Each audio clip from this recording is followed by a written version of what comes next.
오늘 그 31년 차라고 소개를 받았는데 얼마 전에 만 31년이 지나서 이제 32년 차 됐습니다. 32년 차 이코노미스트 경제분석가 생활을 쭉 하면서 느끼는 걸 좀 소회를 말씀을 드리자면 최근 들어서서 점점 더 시장을 예측하기가 어려워지는 것 같다. 그러니까 제가 되게 그래도 열심히 공부하는 사람이고 매년 책을 한 2권씩 쓰고 또 제가 있는 이 회사에서 발간하는 뉴스레터까지 하면 엄청나게 글을 쓰고 공부를 하는 사람인데도 사실 8월 달부터 시작됐던 우리나라 시장의 변화는 저도 정말 낯설었습니다. 도대체 왜 이렇게까지 빠지는 걸까? 잘 이해도 안 되는 부분도 많고, 그러다가 이제 어느 날 힌트를 잡았는데 바로 트럼프였죠. 그래서 트럼프가 하는 이야기들을 쭉 이렇게 찾아보다 보니까 한 가지 알 수 있게 됐어요. 그게 뭐냐면 이 사람하고 일을 하려면, 이 사람하고 뭔가 딜을 치려면 그 딜을 치려는 사람이 권한이 있어야 된다. 그게 무슨 말이냐면요, 그 자리에서 예 하겠습니다 아닙니다를 이야기할 수 있는 사람이 상대를 해야 된다는 걸 많이 느낍니다. 가장 대표적인 사례가 얼마 전에 있었던 캐나다에 대한 관세부가 이야기하자마자 캐나다 총리가 바로 뛰어가서 그거 문제에 대해서, 물론 완전한 해결은 안 됩니다만 어느 정도 문제 해결을 하는 걸 보셨을 겁니다. 그런데 비해서 우리는 지금 그 딜을 칠, 그러니까 트럼프한테 무시당하지 않고 딜을 칠 만한 사람이 없으니까, 그리고 그 사람이 누가 될 것인지에 대해서도 불확실하니까 우리나라 시장이 제일 힘든 거죠. 저 사람하고 저 승부사하고 이야기를 하려면 책임지고 내가 무조건 이건 한다, 내 직을 걸겠다 라고 말하는 사람이 필요한데 그런 사람이 없는 거죠. 그런 면에서 다음번이 될지 그냥 현직이 유지될지 모르겠습니다만 2016년 돌아간 일본의 총리 아베가 굉장히 우리에게 많은 걸 시사합니다. 아베가 골프장에서 몸개그도 하고 가트도 끌고 다니면서 트럼프 비위를 맞췄잖아요. 그리고 얼마 전에 아베의 그 부인, 아베의 부인하고 만나서 또 이야기하고 회담 나누는 거 보셨을 겁니다. 그러니까 트럼프는 자기랑 맞상대를 해주면서 딜을 치줄 수 있는 어떤 여유를 갖추고 있는 그런 배포 있는 정치가를 자기의 파트너로 되게 좋아하는 것 같아요. 그래서 그게 미국의 국익에 별로 도움이 안 되더라도 일본은 2016년부터 2020년 사이에 굉장히 잘 나갔고 드디어 금리를 인상하면서 아베노믹스를 종식했습니다. 물론 아베는 죽었죠. 그렇지만 아베가 보여줬던 힌트를 우리나라의 정치인들이 잘만 따라갈 수 있다면 트럼프 시대에도 우리가 잘해볼 수 있지 않겠나, 그렇게 생각합니다만 일단 현재까지는 우리가 불확실하니까 이런 기대들을 할 수 없으니까 우리나라 주식시장, 우리나라 자산시장이 뭐든 최악의 상황만 가정하면서 자꾸 시장이 흔들리는 그런 모습을 보이는 게 아닌가 싶어서 대단히 안타깝습니다. 그렇다면 이런 불확실성이 지배하는 시대에서 우리는 어떻게 해야 돈을 벌 수 있는가? 돈은 벌어야죠, 그죠? 그 부분에 대해서 오늘 이야기를 좀 해보려고 나왔습니다. 참 귀한 시간 내주셔서 대단히 감사드리고요. 이제 본격적으로 이야기 시작해 보도록 하겠습니다. 먼저 트럼프가 바꿀 세상은 어떤 세상인가, 이런 제목을 한번 따라봤는데요. 일단 굉장히 초반의 흐름은 달러 강세다. 이 말씀을 좀 드리고 싶습니다. 이게 이제 무슨 차트냐면, 잠깐 중간까지는 걸어도 된다 그러더라고요. 지금 카메라가 잘 따라오고 있어서 감사합니다. 여기에서 이제 핵심적으로 봐야 되는 건 요 빨간 선입니다. 이 빨간 선이 뭐냐 하면 미국의 주택 가격입니다, 여러분. 금방 알 수 있는 것처럼 미국의 빨간 선으로 표시되어 있는 주택 가격 지수가 역사상 최고치입니다. 네, 벌써 홍 박사가 뭘 추천하는지 금방 느낌이 오죠? 미국 리츠를 좋아합니다. 왜 미국 리츠를 좋아하냐면요, 일단 집값이 오르고요, 두 번째, 부동산 개발업자가 대통령이 됐죠. 우리 여의도의 트럼프 월드, 제가 좋아하는 주상복합도 이름이 트럼프 월드고 해운대 우동에도 트럼프 월드가 있습니다. 그래서 이 사람이 대우건설을 되게 좋아했대요. 근데 이제 대우건설 없어졌으니까 뭐 어떻게 이야기는 할 수 없지만, 제가 드리고 싶은 이야기는 뭐 별게 아니고요, 미국의 대통령이 데벨로퍼 출신의 대통령이 나왔는데 미국의 주택가격 지수를 보면 역사상 최고치. 그리고 앞으로 금리가 한 번 내지 두 번은 인하되겠죠. 그러면 부동산 시장 입장에서 나쁜가? 근데 이상하죠. 조금 듣고 보니까 벌써 이상한 걸 느끼셨을 거예요. 이렇게 주택 가격이 역사상 최고치를 찌를 정도로 엄청나게 좋고 경제가 엄청나게 좋은데도 불구하고 왜 금리를 인하해야 되는가? 이상하지 않나요? 미국 경제 이렇게 좋은데 왜 금리를 인하해 줘야 되죠? 벌써 느낌이 오시죠? 아하, 미국의 금리 인하가 거의 끝나가겠구나. 어쩌면 내년에 인하를 안 할 수도 있겠다. 이런 생각들을 좀 투자자들이 하게 됩니다. 그럼 어떻게 되죠? 미국 돈값이 오르겠죠. 그럼 미국 돈값이 오르면 어떻게 되죠? 달러가 강하겠죠. 달러가 강하면 우리나라 환율이 안정되기가 어렵겠죠. 벌써 느낌이 오죠. 그런데다가 트럼프 입장에서 파월 의장한테 요구를 하겠죠. 금리 내려라. 부동산을 살려야 돼. 부동산을 부양해야 돼. 금리를 내려 할 텐데 파월 의장이 한두 번 정도는 들어주겠지만 계속 들어주진 않을 것 같다. 이렇게 우리가 보여집니다. 그래서 미국 중앙은행이랑 그리고 트럼프 사이의 관계가 내년에 엄청 안 좋을 것 같다. 굉장히 그쪽에서 갈등이 많을 것 같다. 이런 생각들을 좀 갖게 되는 그런 차트가 되겠습니다. 그래서 이 차트를 보면 알겠지만 미국 중앙은행이 9월 달에 금리를 0.5%씩 인하해주고 했던 거는 굉장한 실책이었다. 그래서 그때 금리를 잘못 인하해서 부동산 가격을 저렇게 폭발적으로 상승을 시켜놨고, 더 문제가 되는 것은 바로 이겁니다. 미국의 PER입니다. 주가 수익 배율. 그러니까 어떤 회사가 1년에 주당 10,000원 정도를 벌고 있어요. 주당 10,000원 정도를 벌고 있는데 그 회사 주가가 10만 원이라면 이익에 대해서 10배, 그러니까 PER이 10배입니다. 자, 그런데 미국의 PER은 몇 배인가? 이 끝부분 보십시오. 11월 달 데이터인데 23배까지 왔습니다. 그러니까 무슨 말이냐면 주당 순이익이 10,000원이면 지금 주가는 23만 원 하고 있다. 그러면 역사적으로 볼 때 미국의 PER, 주가 수익 배율이 23배를 넘은 적이 역사상 딱 한 번 있습니다. 언제죠? 1999년 정보통신 거품 때 26배 정도까지 갔었죠. 26배 근처까지 가고 지금이 역사상 두 번째로 높습니다. 아마 12월 달에 어젯밤에도 미국장 올랐죠. 12월 통계까지 나오면 24배 정도로 보여집니다. 자, 벌써 느낌이 오셨어요.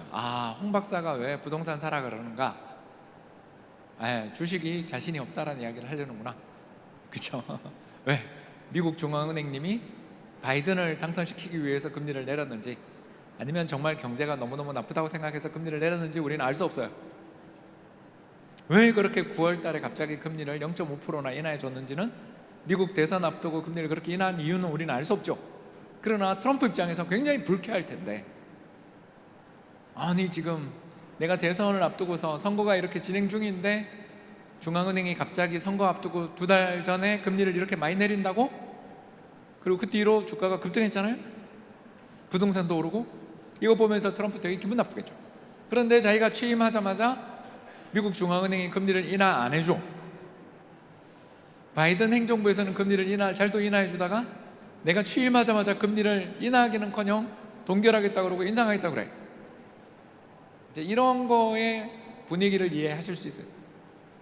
그래서 제가 트럼프가 뭐 달러 약세를 유도하려고 하나에 만에 그런 이야기는 중요하지 않은 거죠. 대통령의 생각은 중요하지 않아요. 뭐가 중요하죠? 액션. 그 어떻게 행동하는가? 트럼프가 제일 먼저 할 일이, 내년에 봄에 할 일이 뭔가? 파월을 몰아내려고 들 것 같아요. 그럼 파월을 몰아내려고 그럴 때 파월이 그냥 순순히 물러나겠느냐? 이런 것들이 내년 상반기 시장을 흔들 때 우리 입장에서 가장 안전하고 괜찮아 보이는 투자처는 어디인가? 주식도 좋겠지만 저는 미국 부동산이 되게 좋아 보인다. 왜? 배당 수익률이 너무너무 높으니까.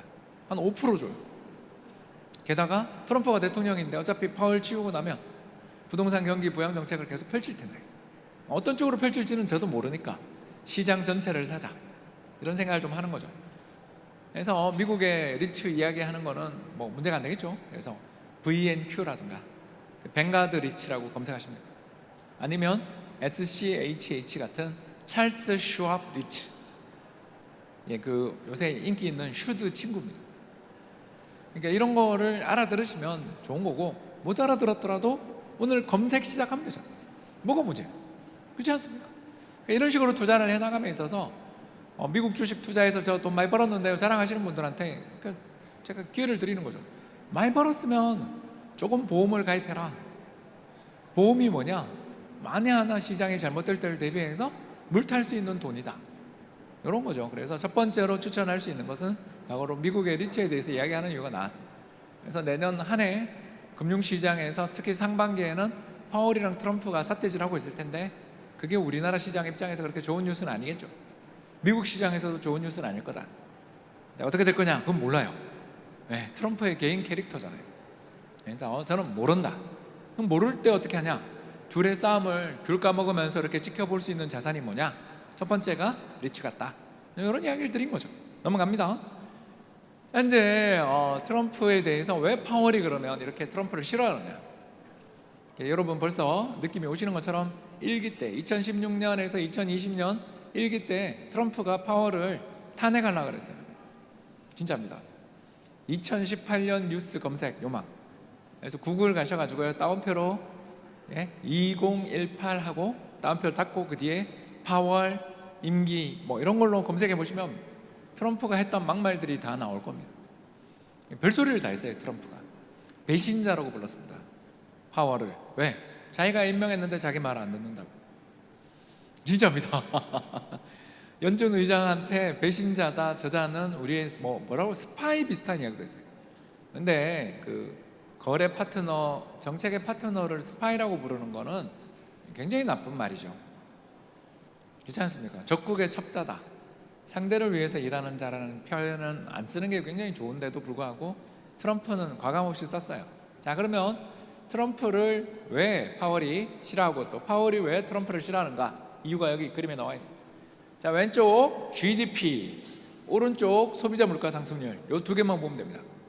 자, 그러면 먼저 왼쪽 GDP를 보겠습니다. 트레이드 워라고 보이시죠? 무역 전쟁.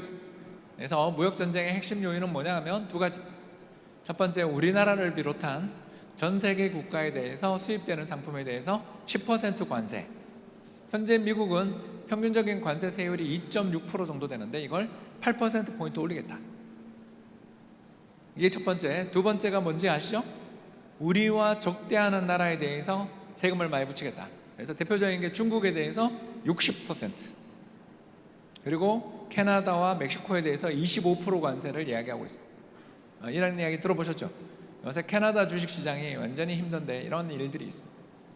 우리는 10%만 받으면 다행인데 우리도 더 많이 받을 가능성이 내년에 솔직히 있죠. 왜? 우리나라가 지금 무역 흑자가 어마어마합니다. 그러니까 나라 망한다는 이야기만 하는 분들이 세상에 계신데, 그런 분들한테 그래서 올해 우리나라 무역 흑자 얼마나요? 하면 꼭 물어보십시오. 모를 겁니다. 올해 우리나라 무역 흑자가 1,000억 불 납니다. 1,000억 불. GDP 5%. 그 덕에 우리 국민들이 해외에서 운용하는 돈이 얼마인지 아세요? 1조 달러.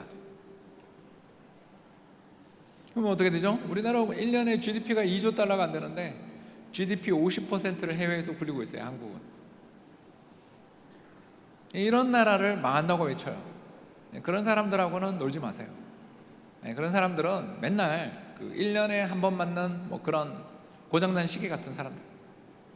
우리나라 경제가 어렵죠. 아까도 이야기했어요. 트럼프랑 척질 수 있기 때문에 차기 대통령이 누가 될지 또는 현직 대통령이 어떻게 될지 아무도 모르는 상황에서 트럼프랑 척질 수 있다, 동의. 근데 그거랑 나라 망하는 거랑 무슨 상관이 있어요?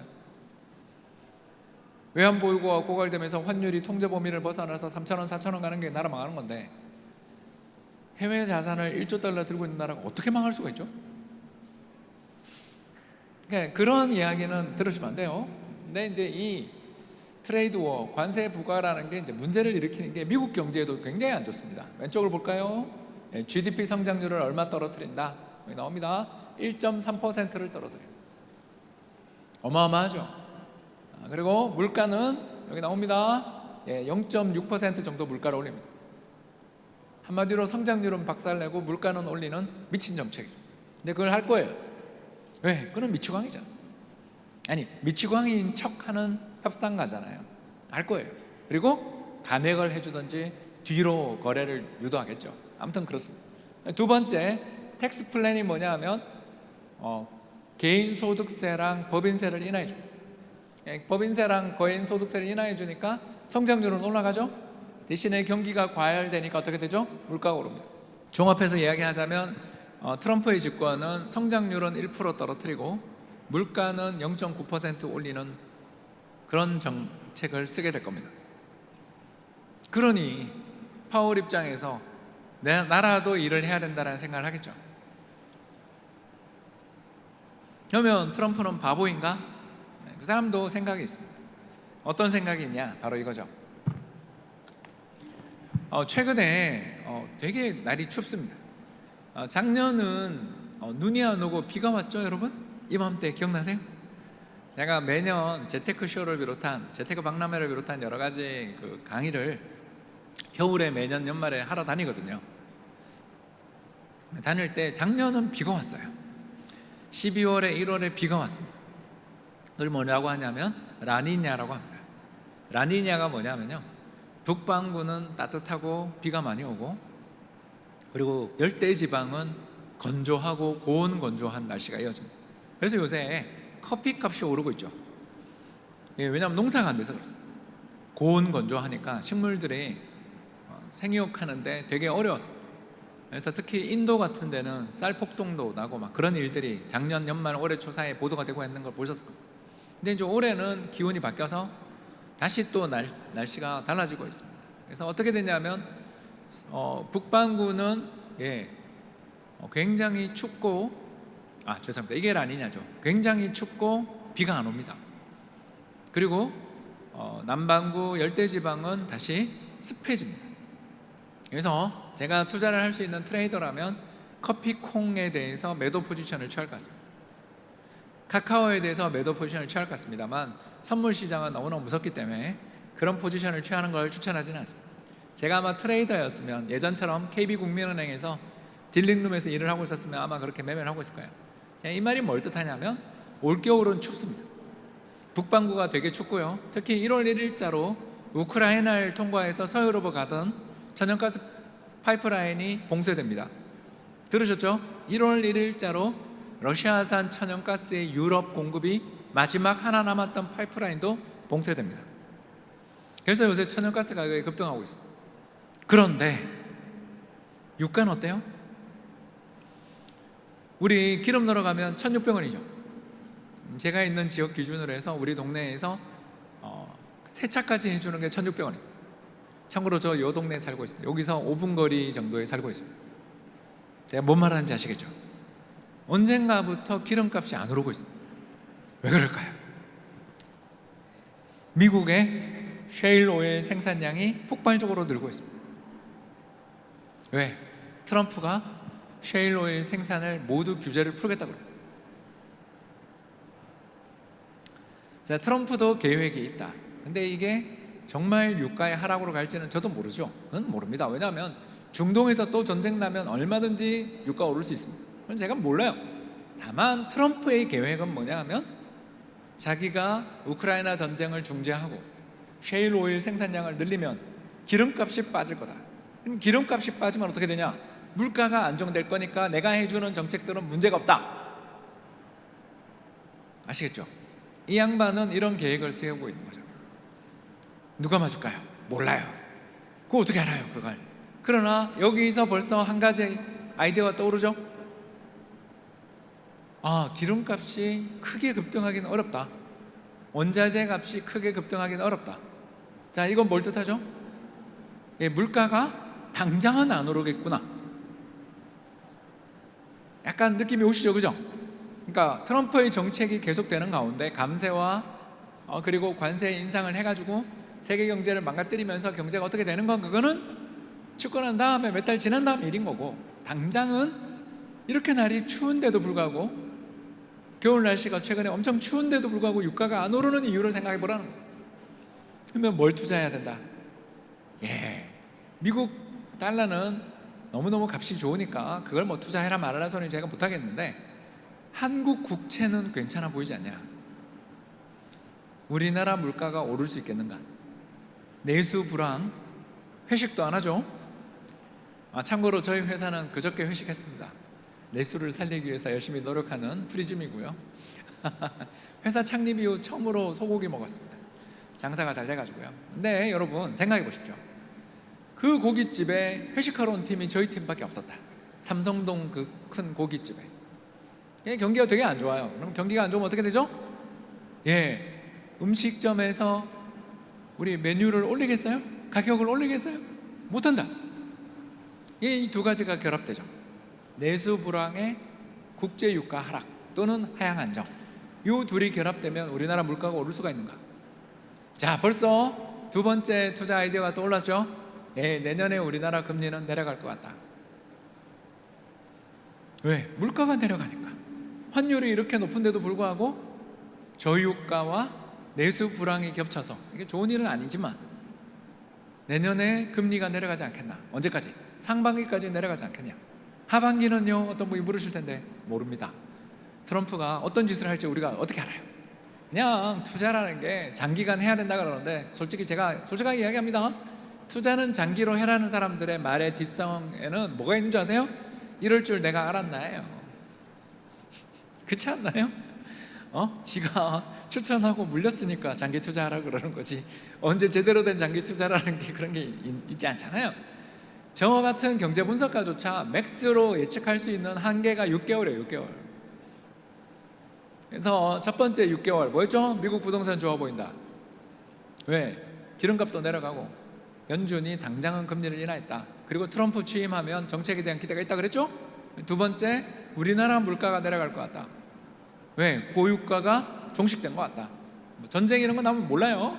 그러나 시리아 내전까지 종식되는 걸 보면 일단 중동 지역에서 저 깡패 이스라엘을 통제할 수 있는 나라가 없단 말이에요.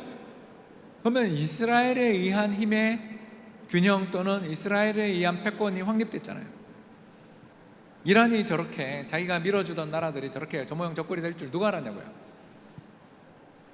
아사드가 14년간에 걸친 내전에서 접고 결국 러시아로 망명하는 거 봤죠? 이 러시아의 힘이 중동에서 지금 사라졌어요. 그리고 그 러시아가 누구를 밀고 있었는지를 생각해 보시면 되겠죠.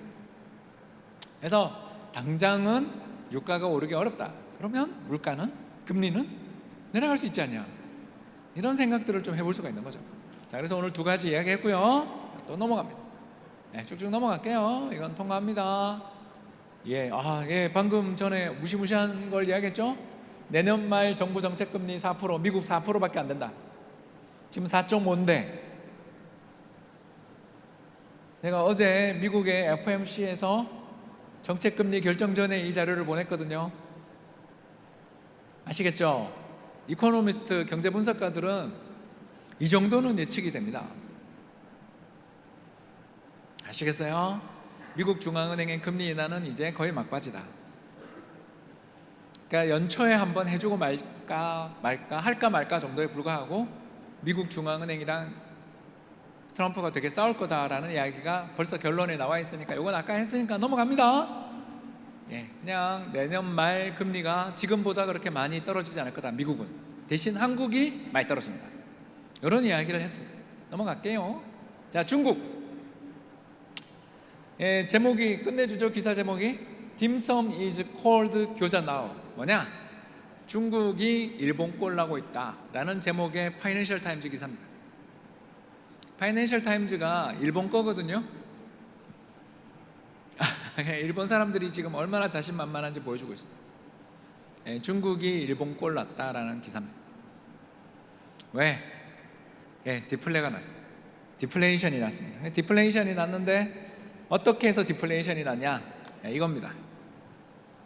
바로 미국 금리가 인상되는 가운데 중국도 금리를 인하해주지 못하는 과정에서 부동산 시장이 붕괴되기 시작했습니다. 검정색 선은 신축 판매 가격, 노란색 선은 기존 주택 판매 가격인데, 지금 몇 년째 2020년부터 시작됐던 주택 가격의 하락세가 마이너스 지금 한 30%까지 왔고요. 누적. 그리고 만으로 4년째 떨어지고 있습니다. 중국은 정말 큰일 났고요. 이렇게 이제 큰일 난 걸 가장 잘 보여주는 차트를 하나만 더 보여드리겠습니다. 넘어갈게요. 이겁니다. 하얀 선이 뭐냐 하면 M1, 이게 뭐냐면 본원 통화 또는 협의회 통화라는 통화 공급인데, 그림 보십시오 여러분. 여기는 가도 되겠죠? 마이너스입니다.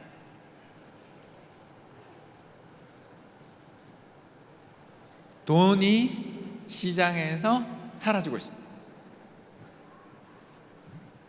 왜? 해외로 나가고 있습니다. 중국 사람들이 해외 부동산에 어마어마하게 투자하고 있습니다. 중국 사람들이 가장 많이 투자하는 데는 홍콩이었는데 2020년 홍콩 민주화 시위가 그렇게 되는 걸 보고, 홍콩의 국가보안법 개정되는 걸 보고 홍콩 사람들이 지금 어디로 가고 있냐면 동경으로 가고 있습니다. 영국으로 가고 있습니다. 그래서 런던 집값이랑 도쿄 집값이 폭등 중이죠. 왜 요새 일본 집값이 그렇게 많이 오르나요? 많이들 모르시고 일본 부동산 관심이 많으시죠? 전부 중국 사람 수요입니다. 저도 도쿄에 집을 사러 몇 군데 보러 다녔는데 그 집주인이 전부 중국 사람이라는 것에 굉장히 놀랐습니다. 그 집이 사람이 살지 않는 깨끗한 집들을 보여주더라고요. 그래서 도대체 이거 뭐 에어비앤비 쓰는 집인가요? 그랬더니 그게 아니고 홍콩 부자고 중국 부자인데 자기는 1년에 몇 번 안 오고 그 집을 비우고 청소만 시키고 있는 집이라고. 그래서 수익이 많이 나서 지금 판다고. 얼마나 부럽던지. 그러니까 발빠른 중국 부자들이 엄청나게 나간 거죠. 그리고 최근에는 중산층이 중국을 떠나고 있습니다. 중산층들은 어떻게 중국을 떠나느냐 하면요, 여러분들 이제는 그 길이 막혔기 때문에 제가 이야기할 수 있습니다. 에콰도르로 갑니다. 에콰도르에서 배를 타고 멕시코를 거쳐서 캘리포니아 해안으로 올라갑니다. 그러면 이렇게 올라가면 그 과정에서 어떤 지위를 받는지 아세요? 난민 지위를 받습니다. 그러면 얼마냐? 1인당 3만 불, 우리 돈으로 4천만 원 정도의 돈을 내고 3인 가족 단위로 해서 우리 돈 거의 1억 2천 정도 되는 그 큰 돈을 내고서 에콰도르로 여행 가서 거기서 난민 지위 인정받아 미국으로 입국하는 그 경로에 대한 최근에 르포 기사를 보는데 처참하더라고요. 그래서 그 미국으로 입국하고 있는 중국의 중산층들에게 물었습니다. 왜 이렇게 힘든 길을 갑니까? 특히 이 뗏목 같은 배를 타고 멕시코 해안을 따라 올라가는 길이 얼마나 위험한지 아시지 않습니까? 라는 기자의 질문에 대해서 그 중산층들, 중국의 중산층들, 특히 영어를 할 수 있으니까 왔겠죠. 그 친구들이 뭐라고 이야기하는 줄 아세요? 더 이상 이 나라가 나를 보호해 주지 않는다고 느낍니다. 주택시장이 붕괴되고 아직 우리나라는 입주 전에 돈들이 순서대로 들어가잖아요. 근데 중국은 분양할 때 돈이 다 들어가요. 그런데 완공이 안 되는 거죠. 왜? 건설사가 다 망해서. 이미 자기는 입주를 하기 위해서 신축집을 전부 다 분양가를 다 냈는데 이 집에 못 들어간 지 4년째다. 근데 이 과정에 대해서 우리가 시위를 했더니 우리를 갖다가 가차없이 때리고 그리고 저 멀리 지방에다가 던져놓더라. 이런 일들을 겪고 난 다음에 이 나라가 나를 보호해주지 않는다라는 걸 느꼈다라면서 이렇게 이주하는 사람들의 르포 기사가 나옵니다. 이 과정에서 중국에서 무슨 일이 벌어지냐면 돈을 챙겨서 해외로 가죠. 돈을 챙겨서 해외로 가니까 어떻게 돼요? 셀 위엔 바이 달러죠. 집을 판 돈을 외환시장에서 달러로 교환해 가는 거죠. 그럼 어떻게 돼요? 금융시장에 있는 돈들이 중앙은행에 들어가죠. 아니 그렇잖아요. 중앙은행에 가서 외환시장에서 달러를 사면서 자기 갖고 있던 위엔화를 파는 거니까. 그러니까 중앙은행의 돈이 회수되는 이런 일들을 저희는 뭐라고 부르냐면 디플레이션이라고 부릅니다. 왜? 시중에 있는 돈이 중앙은행에 회수되고 시중에 있는 돈들은 사라집니다. 그러면 돈의 가치가 어떻게 되죠? 올라갑니다. 흔싸귀비 그러죠? 흔하면 가격이 내려가고 귀하면 가격이 올라갑니다. 그러면 돈의 값이 올라간다? 집값이 빠지고 사람의 몸값이 떨어진다는 이야기죠. 그게 뭐다? 디플레이션. 중국이 망조가 들었습니다. 그럼 어떻게 해야 되나? 답은 정해져 있죠. 아베노믹스. 일본이 아베노믹스에서 살았잖아요. 집값 붕괴되고 디플레이션 발생한 나라를 아베가 돈 풀어 살렸잖아요. 중국도 내년에 그걸 합니다. 양적 완화, 무제한 양적 완화를 내년에 하겠다는 시사를 지난주에 했죠. 경제공작회의에서, 중앙경제공작회의에서 내년에 완화적 통화정책을 쓰겠다라는 말을 드디어 4년 만에 했습니다. 아마 중국도 제로금리로 금리를 인하하지 않겠나. 그리고 무제한 시장에 있는 채권들을 사주겠죠. 그러니까 채권을 사주니까, 중앙정부가 채권을 사주니까 파란선, 중국의 채권 금리가 2% 밑으로 지금 내려가고 있습니다. 그래서 살 수만 있다면 환해지는 하셔야 되고요. 환해지 된 중국 채권 사는 게 최고죠. 근데 우리나라에 그런 시장에 마켓 메이커가 없어서 사기가 되게 힘들 겁니다. 그래서 요새 중국 금리가 지금 이 차트에서는 2%를 깨고 내려갔는데 지금 1.8도 깨고 있습니다. 중국이 디플레이션으로 가고 있습니다. 살 수만 있다면 중국 채권, 30년짜리 채권이 좋은데 우리 한국 사람이 사기 어려우니까 세상이 이렇게 바뀌고 있다라는 신호로 이 이야기를 했습니다. 중국은 그러면 살아나나요? 그건 모르죠. 트럼프가 그걸 용인하느냐는 다른 문제잖아요. 아베랑 트럼프의 사이가 좋으니까 일본이 그러는 걸 봐줬죠. 그런데 시진핑하고 트럼프의 사이가 그렇게 좋은지는 제가 잘 모르겠어요. 그렇죠? 따라서 내년 상반기 정도까지는 중국도 좋아요. 돈을 무제한 푸니까. 단타는 날 것 같다. 장타는 모르겠어요. 트럼프랑 시진핑이 만나서 뽀뽀하면 해결돼요. 그러나 트럼프가 자기 뺨을 대주려면 어떻게 해야 되겠어요? 그렇죠. 트럼프가 시진핑한테 뭘 얻어내야 친한 척 하겠죠. 그죠? 근데 뭘 얻어낼 것인가? 우리가 모르잖아요. 소설에 불과해요, 아직은. 그죠? 그렇기 때문에 내년 상반기까지는 중국에서 돈을 어마어마하게 풀면서 거기 시장에 한번 반등 나올 수도 있겠다. 그래서 제일 좋은 건 중국 채권이지만 우리가 그걸 살 방법이 없으니까 중국 주식은 저는 나빠 보이질 않는다. 이런 이야기가 되는 거죠. 그래서 선호가 지금 나오고 있어요. 제일 좋은 게 뭐라 그랬죠? 미국 리츠 괜찮아 보인다 그랬죠? 그 다음이 한국 국채, 그 다음이 중국 주식도 그렇게 not bad 정도는 돼 보인다. 요새 급등했다가 많이 조정받았던데 저는 그렇게 나빠 보이지 않는다 정도로 말씀을 드리고 싶어요. 이제 한국으로 가겠습니다. 이 그림에서 빨간 선이 굉장히 중요합니다. 저 빨간 선이 뭐냐 하면 교육 조건이라는 건데요. 교육 조건 별거 아닙니다. 우리가 반도체 한 박스를 팔아서 해외에서 원유 한 드럼을 사오는 게 현재예요. 그렇게 가정할 수 있죠? 그랬는데 국제유가가 폭락해서 반도체 한 박스를 팔아서 원유 2드럼을 가져올 수 있다면 우린 2배 잘 살게 된 거죠. 여러분 이해되시나요? 똑같이 반도체 한 박스를 팔아서 원유를 2배 사올 수 있어요. 그러면 우리가 2배 잘 살게 된 거죠.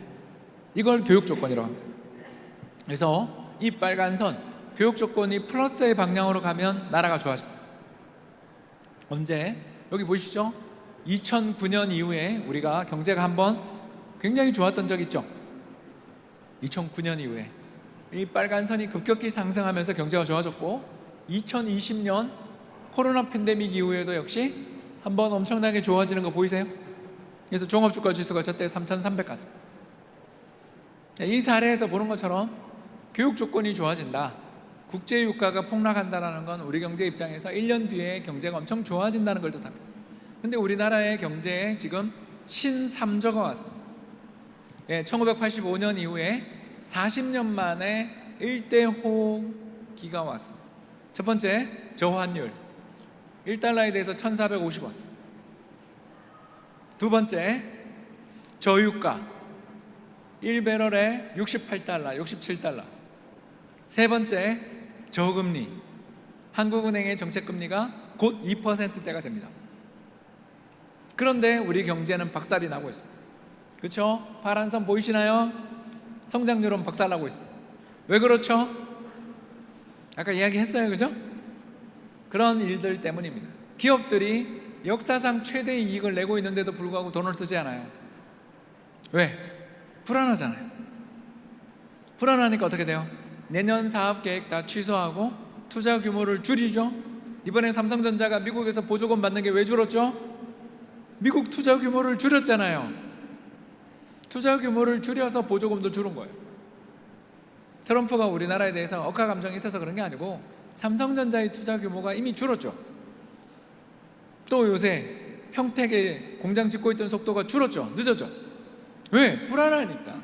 미래가 불확실하다고 생각될 때 기업들은 투자를 보류하고 고용을 줄입니다. 그런데 기업의 투자는 우리의 매출이고 기업의 고용은 우리 집안의 경사죠. 이 모두가 줄어들고 있는 거죠. 경제 여건은 좋아지는데 기업들이 돈을 쓰지 않습니다. 왜? 불안하니까. 언제쯤 좋아질 거냐? 이 타이밍만 놓고 본다면, 이 차트만 놓고 본다면 내년에 좋아져요. 그러나 정부가 돈을 안 쓰고 기업이 돈을 안 쓰는데 어떻게 될까요? 상반기 안 좋겠죠. 다 아는 이야기. 근데 만일 그때쯤 돼서 정치적인 불안이 해소된다면 하반기는 좋아지겠죠. 그러나 그건 우리가 모르는 일이고, 경기 보고 투자한 적 언제 있습니까? 하나는 확실해요. 그죠? 우리나라의 경제의 펀더멘탈이 역사상 40년 만에 지금 제일 좋다. 그럼 어떻게 해야 돼요? 폭락할 때 사야죠. 뭘 산다고요? 한국 주식 불쌍해도 연덜머리가 나더라도 좀 사야 되는 거 아닌가. 그래서 제가 좋아하는 자산 순위 4번 한국 주식, 저 못나도 저거는 좀 사자. 왜? 이유가 두 가지인데, 하나는 드럽게 싸다. 두 번째가 뭐죠? 내년에 우리 경제가 그렇게 정치적인 문제만 제외하고 보면 내년에 안 나쁘다. 다만 트럼프랑 가서 딜을 칠 사람이 없어서 이게 문제다. 내년에 우리나라 관세도 두들겨 맞고 환율 조작국도 두들겨 맞고 하는 것 때문에 불안해서 이렇게 시장이 벌벌 떠는 거지, 기업의 수익성만 놓고 보면 굉장히 좋다. 원가는 떨어지고 유가가 떨어지니까 원가 떨어지고 해외에 수출하는 가격 경쟁력은 역사상 최고 레벨이고 여기에 금리 맞아 놨다. 그런데도 경기는 안 좋다. 누가 바보다. 여기까지 하고요. 정치적인 발언을 하면 안 되니까 넘어가겠습니다. 넘어갈게요. 이건 넘어갈게요. 하도 속상해서 차트 넣었는데 이야기 다 했어요. 경기가 안 좋은데 선거가 있는 해에 재정 긴축을 한 바보에 대해서 이야기하고 있습니다. 저는 정말 이해가 안 돼요. 파란선이 수출이 저렇게 둔화될 때마다 항상 우리나라 정부는 정부 소비 재정 지출을 늘렸는데 이번에만 긴축했어요. 난 정말 이해가 안 돼요. 넘어가겠습니다. 죄송합니다. 이렇게 스트레스를 받게 하려고 온 게 아니고요. 그래서 이제 이게 문제가 된 거죠. 현재 정부가 모든 걸 잘못한 건 아니에요. 잘한 게 있어요. 바로 이거죠. 가계부채 문제를 해결했어요. 그런데 여러분, 어떤 나라, 어떤 기업들이 불황이 뭐냐라고 어떤 분이 많이 묻습니다. 그러면 제가 불황에 대해서 정의를 해드리겠습니다. 불황이 뭘까요? 기업과 가게가 돈을 쓰지 않고 저축만 하려고 들 때가 불황입니다. 왜 저축을 하냐면 빚을 갚으려고. 그래서 파란 선 보시면 알겠지만 우리나라 가계 빚이 이 정부 들어 계속 줄었어요. 잘했죠. 그러면 그 대가가 뭐죠? 내수 불황이죠. 나의 소비는 다른 사람의 매출인데 내가 소비를 줄여서 저축을 늘려 빚을 갚았죠. 그러면 경기가 나빠지잖아요. 그 경기가 나빠지는 거에 대해서 누군가는 대응을 해줘야죠. 근데 안 했죠. 아까 보여드렸죠? 재정 지출이 늘지 않았어요. 뭘 의미합니까? 긴축은 하면서 돈도 풀지 않아요.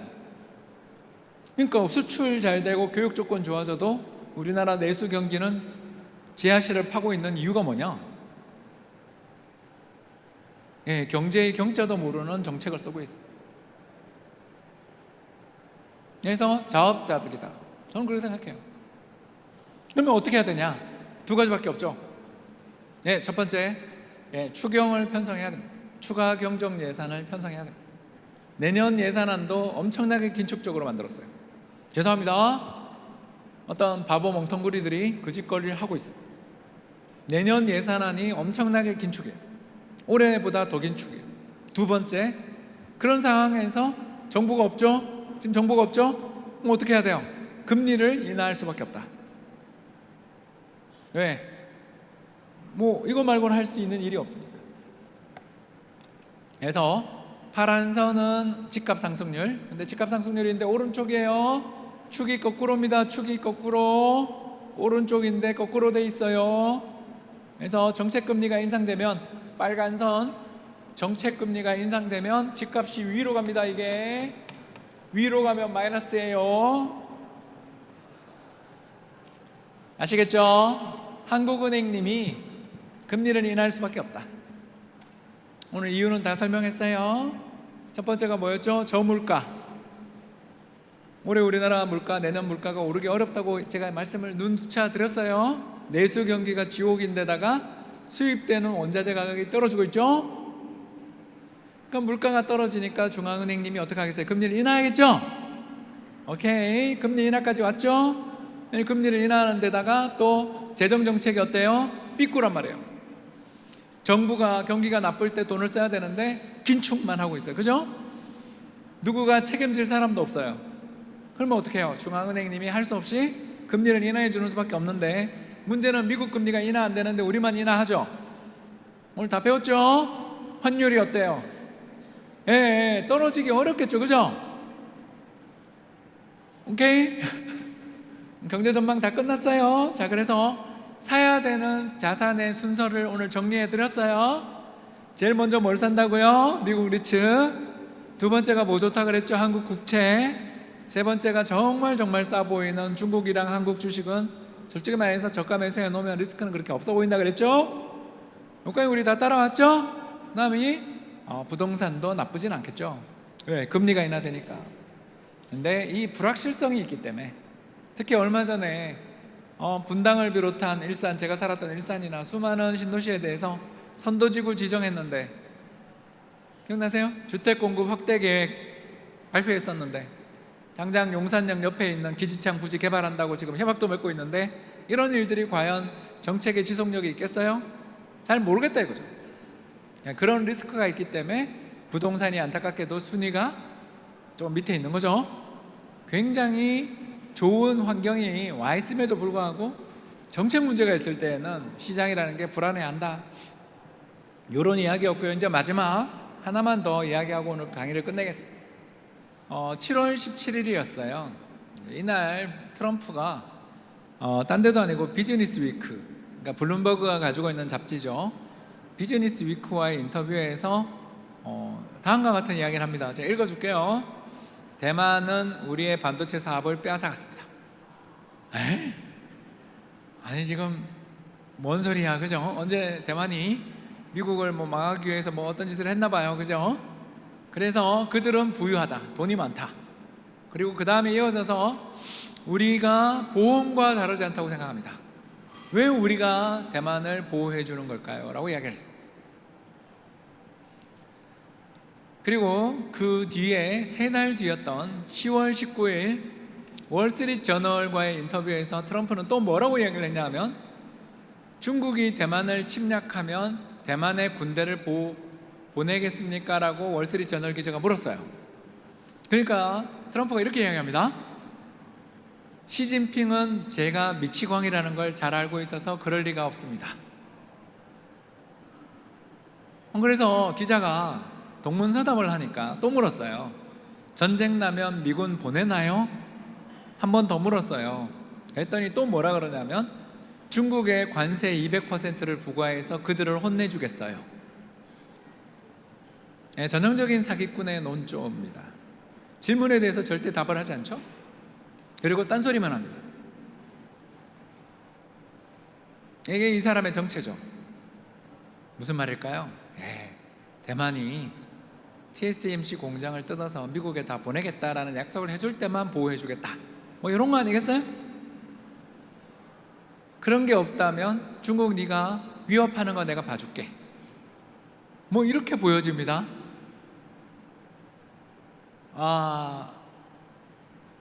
이게 미국 대통령이에요. 자, 여러분 어떤 느낌이 오세요? 와, 이 사람 진짜 아시아에 있는 자기와 우방국들에 대해서 뭔가를 보호해주고 안전을 보장해주거나 사이좋게 지내겠다는 생각은 이런 반구도 없는 사람이라는 걸 느끼셨죠. 그리고 한국에 대해서도 그런 생각을 하고 있겠죠. 그러니까 뜯어낼 생각만 하지 보호해줄 생각은, 자기가 뭘 주겠다는 생각은 전혀 없죠. 이 사람이 4년간 미국을 다스립니다. 당선 전에 이런 이야기를 했는데 당선 후는 더 겁나요. 당선 전에야 표를 얻기 위해서라도 뭐라도 좋은 이야기라도 할 사람이 아니라는 거죠. 자, 그러면 환율은 어떻게 될까요? 내려가기 힘들겠다, 그죠? 왜? 동아시아에 있는 국가에 대해서 보호 안 해주겠다는데, 우리나라 말 안 들으면 미군 한 10,000명씩 빼겠다는 이야기죠, 그죠? 그래서 저는 내년에 한국 예상합니다. 한국 환율 조작국 지정될 것 같아요. 왜? 무역흑자가 너무 커요, 그죠? 환율 조작국 지정을 예상합니다. 1988년 이후에 무려 36년인가요? 35년 만에 한국의 환율 조작국 지정 가능성이 저는 굉장히 높지 않나 생각합니다. 네, 이런 일들을 내년에 겪을 것 같다. 자, 그렇다면 어떤 자산에 투자를 해야 될까요? 금이죠. 왜? 전쟁의 공포가 부각될 때는 부동산과 금이 최고죠. 아니, 우리나라 부동산 말고 미국 부동산. 미국 부동산과 금이 최고 같다. 이런 세상을 살고 있습니다, 우리가. 여러분, 왜 제가 오늘 투자의 순위를 정해드리면서 제일 먼저 미국 부동산에 있는지 아시겠죠? 그러니까 아시아에 있는 부자들이, 대만과 한국 부자들이 이런 지정학적 리스크를 4년간 견딜 수 있을까 생각을 좀 많이 한다는 거죠. 저는 해외로의 투자 이민이 엄청나지 않겠냐, 이런 생각을 좀 하게 되는 4년이 왔다, 이렇게 보여집니다. 여러분, 이 강의를 들으시면서 앞으로 우리에게 펼쳐질 세상의 미래에 대해서 저희 전략을 들으시면서 홍 박사는 금과 미국 부동산을 주되게 생각하고, 만에 하나 이 전망이 좀 틀릴 수도 있잖아요. 아니, 트럼프가 우리한테 삥을 다 뜯고 나면 잘해줄 수도 있잖아요. 그런 걸 대비해서 중국이랑 한국 주식도 조금은 관심을 가져라라고 이야기하는구나 라고 늘 이미 이해하셨을 거라고 생각합니다. 그리고 이 천칭의 양쪽 가운데는 한국 국채도 좀 사놔라, 이런 이야기였죠, 그죠? 여러분, 그래서 이걸 저희는 뭐라고 부르냐면 바벨 전략이라고 합니다. 바벨이 뭐냐 하면, 그죠? 운동장에 가서 우리가 짐에 가서 오늘 아침에도 저 하고 왔는데 이렇게 드는 바벨 있죠? 양쪽에 무게가 무겁고 가운데는 비어있는 그런 운동도구가 바벨이죠? 바벨처럼 이쪽 끝에는 뭘 넣어라? 안전자산인 미국 부동산과 금을 넣어라. 그리고 이쪽 끝에는 뭘 넣어라? 제 예상이 틀릴 수도 있잖아요. 트럼프가 착한 사람일 수도 있잖아요. 시진핑이 가서 미국한테 가서 뽀뽀할 수도 있잖아요.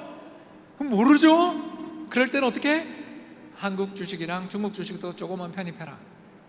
그리고 이 바벨의 균형 가운데는 한국 국채로 균형을 좀 잡아라.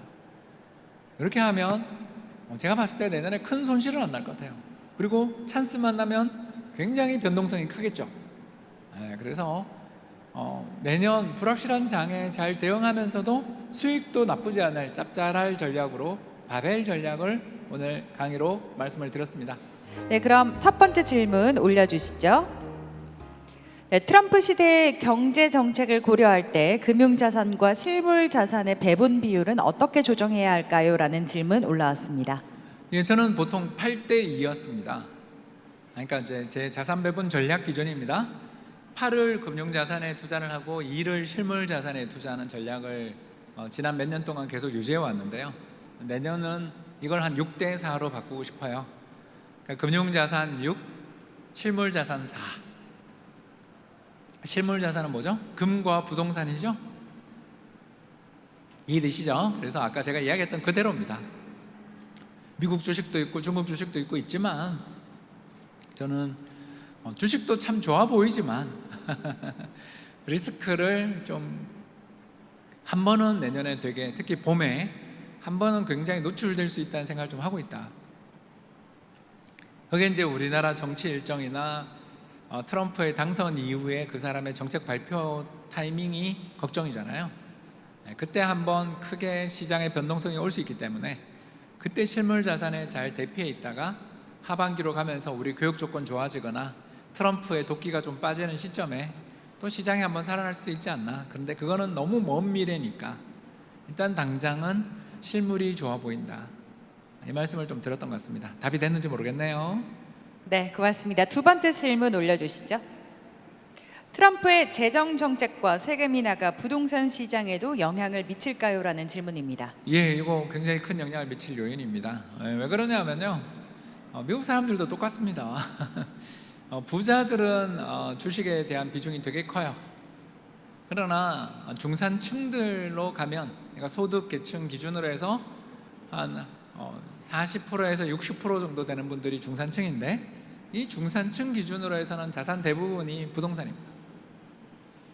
우리도 그렇고 미국도 그렇고 똑같습니다. 다만 우리는 1% 부자도 부동산을 좋아하는데 미국의 1% 부자는 주식을 좋아하는 이 차이 때문에 미국은 주식 비중이 더 큰 걸로 나오지만 중산층은 똑같습니다. 양쪽 다 똑같고요. 그렇다면 나와 있는 것처럼 부동산 시장의 대형 호재죠. 일단 감세해 주는데 부동산이 나빠지는 걸 제가 들어본 적이 없는 것 같아요. 그리고 재정정책이라는 것도 여러분 들어보셨겠지만 트럼프가 지방에 있는 셰일 오일 개발을 비롯한 각종 원자재 개발을 독려한대요. 어떻게 될까요? 땅값이 오르겠죠, 그죠?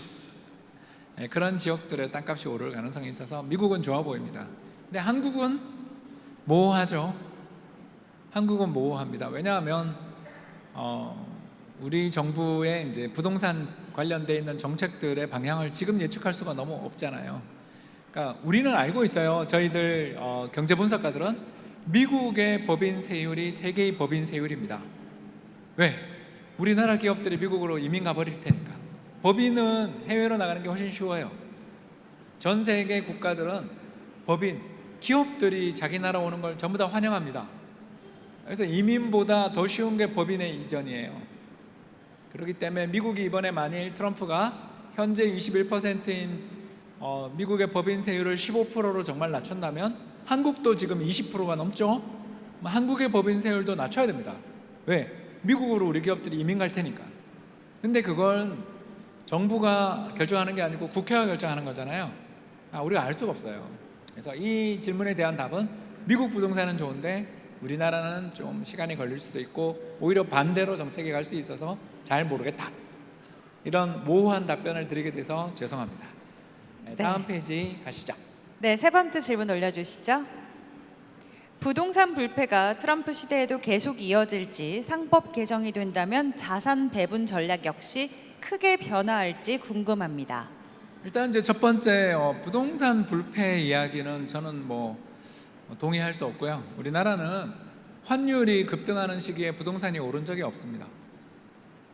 그렇죠? 그래서 11월 달부터 트럼프 당선 때부터 부동산 시장이 이미 조정 분위기에 들어가신 거 느끼지 않으세요? 그래서 우리나라는 부동산은요, 환율의 영향을 굉장히 많이 받습니다. 환율이 급등하고 외국인이 시장을 다 빠져나가는데 부자들이 정말 부동산을 새로 살까요? 아니죠, 그죠? 일부 코인 부자들이야 살지도 모르겠습니다만 최근에 코인만 올랐으니까. 그러나 그런 걸 제외하고 본다면 환율이 급등하며 외국인이 나갈 때는 우리나라 부동산은 좀 어렵습니다. 거기다가 아까 이야기했던 세금 관련돼 있는 정부 정책의 불확실성이 크기 때문에 저는 부동산 시장은 좀 조정받고, 아까 이야기했죠, 그 투자의 우선순위에서 좀 밀렸죠? 기억나시죠? 미국 부동산, 금, 한국 국채 이런 거 좋아요 하다가 부동산은 좀 뒤에 이야기했죠? 나쁘지는 않은데 지금 우선순위는 좀 밀립니다. 왜? 아까 이야기했죠, 환율이 오르니까. 이게 됐고요. 두 번째가 상법 개정된다고 해서 우리나라 주식시장 좋아진다? 꿈도 꾸지 마십시오. 말도 안 되는 소리 하지 말라고 이야기하고 싶고요. 제가 우리나라 주식시장이 좋아지는 거는요, 제가 가르쳐 드립니다. 적대적 M&A가 현실화되면 우리나라 주식시장 좋아집니다. 2021년 기억나세요 혹시? 그 강모 씨가 하는 펀드가 조모 양하고 함께 한진칼 M&A 할 때 산업은행이 증자해서 현재 조 회장 쪽 편을 들었던 거 기억나세요? 우리나라는요, 정부가 운동장에 뛰어들어와서 게임에 개입하는 나라예요. 그리고 언제나 어느 쪽 편을 드는지 한번 보십시오. 2015년에 있었던 삼성물산 모주합병, 2021년에 있었던 대한 한진칼에 대한 M&A 같은 일들에서 전부 정부가 누구 편 들었죠? 그쪽 편을 들었어요. 소액주주가 아니에요. 따라서 박근혜 정부 때나 문재인 정부 때나 윤석열 정부 때나 또는 차기 정부 때나 행동으로 보여줘야 바뀌어요. 경영을 마음대로 하고 있는 대주주들의 전횡을 해결하는 방법은 법 개정, 이거 몇 년 걸려요. 판결이 나와야 돼요. 그게 아니고 적대적 M&A에서 소액주주 편에서 누군가가, 행동주의 펀드가 누군가가, 아니면 외국계 펀드 누군가가 오너의 지분을 뺏는 일이 명명백백하게 이루어지고 그걸 정부가 오케이 해주는 그날이 와야 주주를 무서워합니다. 그래서 상법 개정만으로 된다, 법 개정만으로 된다 그러면 이 사람들이 우리나라에서 제일 권력 있고 부자들이기 때문에 어떻게 해도 법의 허점을 찾아내서 또 이깁니다. 왜? 기울어진 운동장이기 때문에. 여기까지 하겠습니다. 여러분 감사합니다.